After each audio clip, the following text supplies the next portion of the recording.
मित्रांनो, पत्र लिहिलं, तुम्ही काय मागणी केली आणि का बरं तुम्हाला असं वाटतं की मागणी करावी लागली?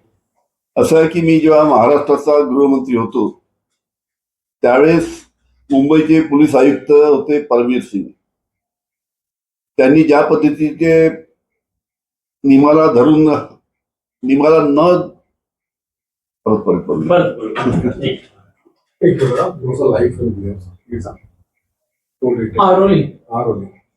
तर तुम्ही मुख्यमंत्र्यांना पत्र लिहिलं आहे, चांदीवाल आयोग सार्वजनिक करावा अशी मागणी केलेली आहे.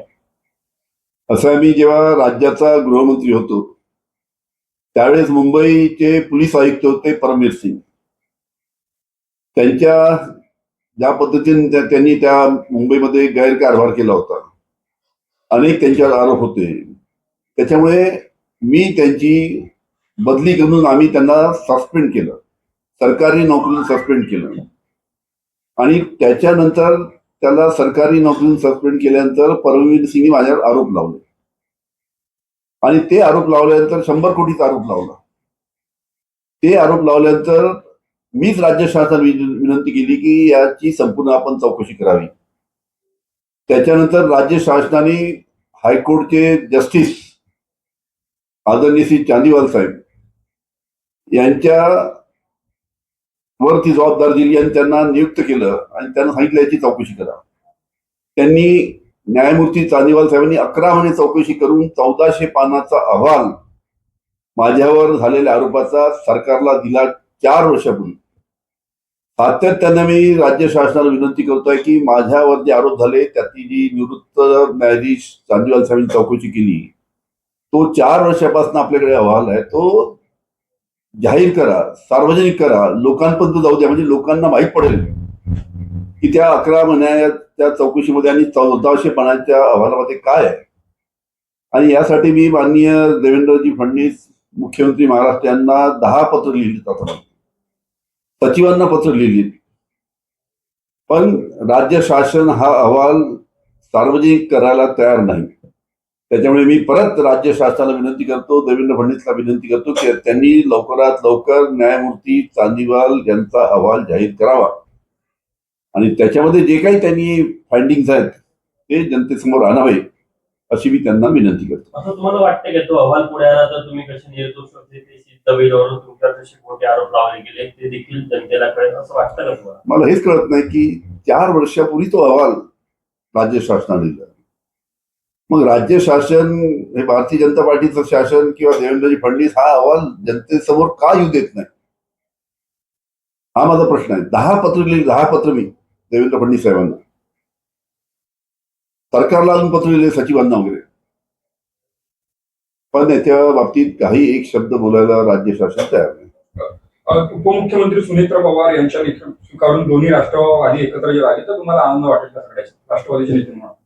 असं आहे की दोन्ही राष्ट्रवादी एकत्र येण्याच्या बाबतीत आमच्या पक्षामध्ये सध्या कोणती चर्चा नाही. जेव्हा काही चर्चा होईल तेव्हा आम्ही तुम्हाला सांगू, पण सध्या तरी कोणती चर्चा आमच्या पक्षामध्ये नाही. आमदार सुनील शेळके यांनी म्हटलं की अजून वेळ गेलेली नाही, 2 राष्ट्रवादी एकत्र आल्या तर निश्चितच चांगलं होईल.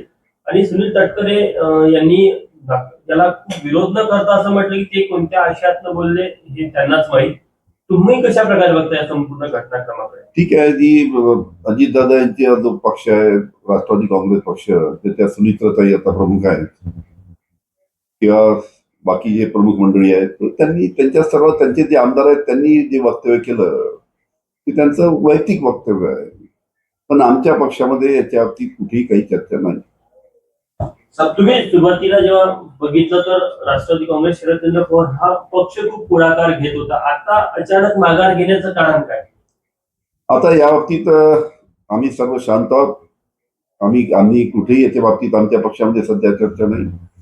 आमचा पक्ष कशा चांगल्या पद्धतीनं संघटन मजबूत करावं पुढे याच्यासाठी आम्ही सर्व मंडळी एकत्रपणे महाराष्ट्रामध्ये काम करतो. तुम्हाला वाटत नाही का 2 राष्ट्रवादी एकत्र यायला पाहिजे, जी आधी 2 महिने आधी भूमिका होती परत त्याच प्रकारे? नाही, ठीक आहे ना, काही आमदार तशी भूमिका व्यक्त करत असतील तो त्यांचा वैयक्तिक प्रश्न आहे, पण आमच्या पक्षात सध्या तरी याच्या बाबतीत कुठेही चर्चा नाही. तुमचं वैयक्तिक काय मत आहे याबाबत, 2 राष्ट्रवादी एकत्र यायच्या येण्याबाबत? माझ्या वैयक्तिक मताला महत्व नाही, पक्षाच्या मताला महत्व आहे. पण तरी तुम्हाला काय वाटतं? तर त्या पक्षामध्ये चर्चाच नाही तर मला वाटण्याचा प्रश्न काय. खरात प्रकरणात जर बघितलं असेल तर नवीन नवीन खुलासे समोर येत आहे. 29 आमदार जे आहेत ते खरातांना भेटले अशा प्रकारची माहिती आहे. पण केसरकरांचे का नाव घेतलं असं केसरकर स्वतः बोलत आहे. कसं बघताय? कसं आहे याच्यामध्ये ज्या ठीक आहे फोटो अनेकांबरोबर असू शकतील, कुठे कुठे गेलं कोणी फोटो काढतो, पण ज्यांचे त्याच्याशी घनिष्ठ संबंध होते, ज्यांचं ज्या नेत्यांचं त्याच्याकडे जाणं नव्हतं, बैठक होती, वारंवार त्यांच्याकडे जायचे, वारंवार त्यांना सल्ला घ्यायचे, त्याचे सगळे रेकॉर्ड्स आहेत. याच्यामध्ये कोणत्या पक्षाचे किती आमदार आहेत ते सुद्धा सगळ्यांना माहित आहे. त्याच्यामुळे याच्या बाबतीत आता एसआयटी बसली आहे, चौकशी चालू आहे. योग्य ती चौकशी झाली पाहिजे. ज्या ज्या लोकांची त्यांचे घनिष्ठ संबंध होते त्या सर्वांची चौकशी झाली पाहिजे. सरकार मंत्री खरंतर 1 तारखेपर्यंत पोलीस कोठडी मिळालेली आहे. आता पोलीस कोठडी देण्यात आलेली आहे. त्यातून आणखी काही बाहेर येईल. अनेक गोष्टी बाहेर येतील. आता ज्या पद्धतीने अनेक गोष्टी बाहेर येत आहेत, अनेक नेत्याची नाव येत आहेत की त्यांचे अनेक वेळा त्यांचं जाणं येणं होतं, बैठक होत्या, त्यांच्या माध्यमातून अनेक पूजापाती त्यांनी केल्या.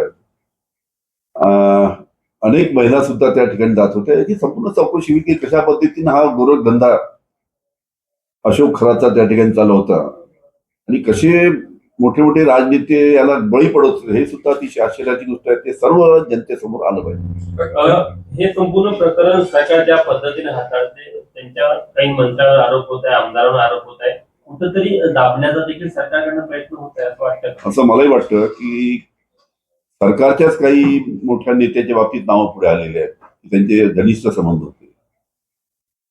फक्त थातून मातून उत्तर देऊन आम्ही त्याच्यावर कारवाई करू असं करू, कारवाई तर झालीच पाहिजे. पण ज्या नेत्यांची, ज्या आमदारांची, ज्या खासदारांची त्याच्यावर अशोक खरात बरोबर बैठकी होत होत्या, वारंवार भेटणं होत होतं, त्यांच्या माध्यमातून पूजापाती ते करत होते, आपला हात दाखवत होते, अनेक विधी करत होते आणि अशा पद्धतीने त्यांची सुद्धा चौकशी झाली पाहिजे की त्यांनी अशा अशोक खरात सारख्या त्या महाराजाला इतकं प्रोत्साहन का दिलं.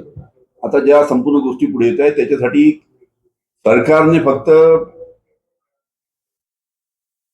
उडत उत्तर न देता कठोर कारवाई त्याच्यावर झाली पाहिजे, ही सर्वांची मागणी आहे. शिवसेनेचे नवनिर्वाचित खासदार शिंदे गटातील ज्योती वाघमारे यांनी वक्तव्य केलं आहे की ऑपरेशन टायगर होणार आहे.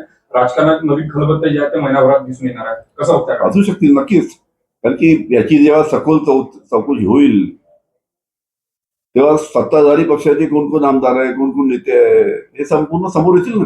सगळ्यांचे नाव समोर येतील. अनेक नेत्यांची नावं, काही मंत्र्याचे नाव त्याच्यामध्ये आलेले आहेत, काही आमदारांचे नाव सरकारमधल्या त्याच्यामध्ये आलेले आहेत. त्या कोणालाही सरकारने वाचवलं नाही पाहिजे. कुणालाही न वाचवता आपल्या सत्ताधारी पक्षातले जरी नेते असले, आमदार असले तरी त्यांना न वाचवता सगळ्यांवर राज्य शासनाने कठोर कारवाई केली पाहिजे. Thank you.